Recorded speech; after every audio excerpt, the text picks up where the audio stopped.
is the natural sweetness that you can draw out of the tomatillo to balance against tomatillo's natural acidity. If you just eat a raw tomatillo, it's very acid. It's not as acid as a lime or a lemon, but it's acid, and it's what gives zing to the salsa. It sort of brightens everything up.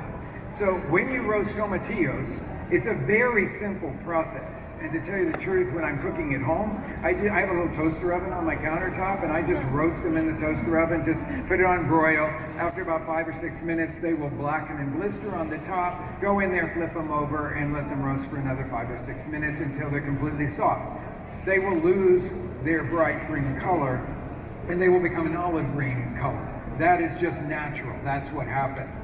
So I'm going to put these guys into the blender jar, and never miss all of the juice that comes out of them, because that stuff is like the concentrated essence of roasted tomatillo.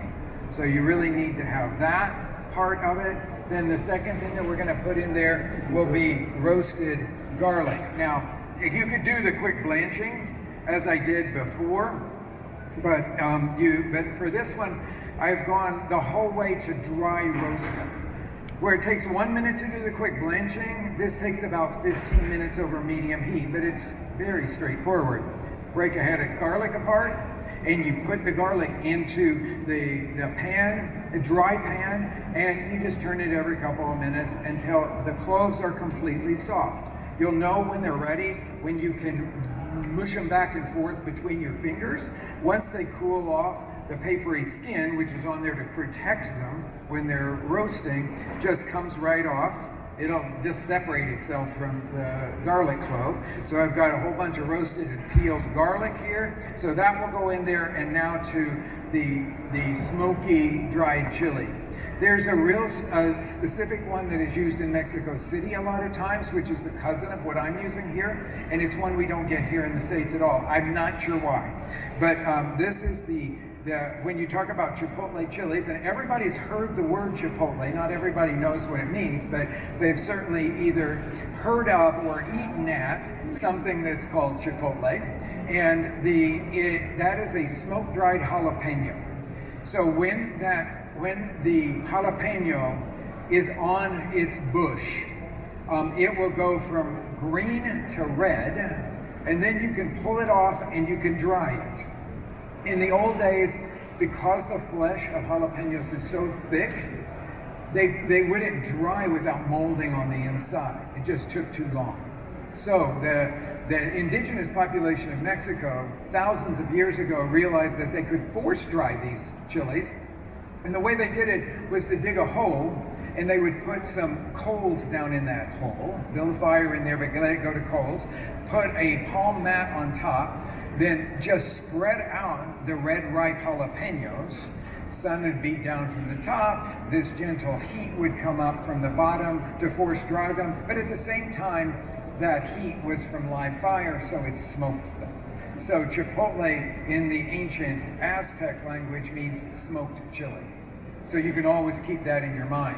So you can buy you can buy just dried chipotles in lots of markets these days, but everywhere you can find canned chipotles. So this is the dried chipotle that has been canned in a vinegary tomato sauce.